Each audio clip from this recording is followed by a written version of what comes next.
ಹೇಗಿದ್ದಾರೆ ಪ್ರಶಾಂತ್ ಈಗ? ಏನು ಚೆನ್ನಾಗಿದ್ದಾರೆ. ಏನು ಹೇಳ್ತಾರೆ, ಚೆನ್ನಾಗಿದ್ದೀನಿ ಗುರು ಅಂತ ಹೇಳ್ತಾರೆ. ಸರ್ ಪ್ರಶಾಂತ್ ಅವ್ರ ಬಗ್ಗೆ ಒಡನಾಟ ಸರ್ ಯಾವಾಗಿಂದ ನಿಮ್ಮ ಟ್ರೈನರ್ ಆಗಿ ಒಂದು 7-8 ವರ್ಷದಿಂದ ಜಾಸ್ತಿ ಇದೆ, ಸುಮಾರು ವರ್ಷದಿಂದ. ಸಡನ್ನಾಗಿ ವರ್ಷ ಕೇಳೋದು ಗೊತ್ತಲ್ಲ, ಒಂದು 7-8 ವರ್ಷದಿಂದ. ಇವಾಗ ಏನೋ ಮಾತಾಡ್ತಿದ್ರ ಸರ್? ಮಾತಾಡಿಸ್ತಾ ಇದ್ರು ಅವರಿಂದನೂ. ಏನು ಹೇಳ್ತಿದ್ರಿ ಸರ್? ಇಲ್ಲಿ ಹಾಸ್ಪಿಟ್ಲ್, ಅಕ್ಷಯ ಹಾಸ್ಪಿಟ್ಲ್ ಅಂತ, ಇಲ್ಲಿ KR ರೋಡಲ್ಲಿ ಇದೆ, ಅದು ಅಂತ. ಸೊ ಡೋಂಟ್ ವರಿ, ಯಾರು ಏನು ಪ್ಯಾನಿಕ್ ಆಗಬೇಡಿ. Is out of danger.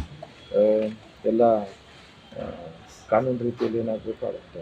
So ಈಗ ಪ್ರಶಾಂತ್ ಅವ್ರು ಕಂಪ್ಲೇಂಟ್ ಕೊಟ್ಟಿದ್ದಾರೆ, ಹೇಗೆ? ಹೌದು, ಕೊಟ್ಟಿದ್ದಾರೆ. ಅವ್ರು ಕಂಪ್ಲೇಂಟ್ ಕೊಟ್ಟರೇನೆ ಅದು FIR ಆಗೋದು.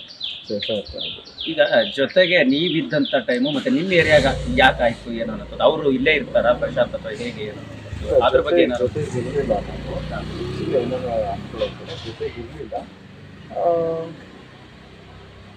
It is ಇರೆಲಿವೆಂಟ್.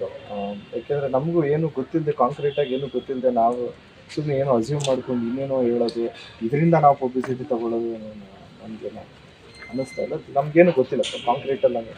ನಮಗೆ ನಿಮ್ಗೆ ಎಷ್ಟು ಗೊತ್ತಿರೋದು ಅಷ್ಟೇ ಆನೆಸ್ಟ್ ಇದೆ. ಅಂದ್ರೆ ಈಗ ಈ ಏರಿಯಾದಲ್ಲೇ ಯಾಕಾಯ್ತು ಅನ್ನೋ ಒಂದು ಪ್ರಶ್ನೆ ಸಹಜವಾಗಿರುವಂಥದ್ದು. ನಿಮ್ಮ ಮನೆ ಸಹಜ, ನಿಮ್ ಜೊತೆ ಬಟ್ ಈಗ ಅವ್ರು ಅಟ್ಯಾಕ್ ಮಾಡುವಂಥದ್ದು ಅಥವಾ ಬೇರೆ ಕಾರಣ ಆಗಿದೆ, ಏನು ಒಬ್ಬೊಬ್ರಿಗೆ ಬೇರೆ ಬೇರೆ ಬೇರೆ. ಗ್ಯಾರಂಟಿ ನ್ಯೂಸ್, ಸುದ್ದಿ ಖಚಿತ, ನ್ಯಾಯ ನಿಶ್ಚಿತ.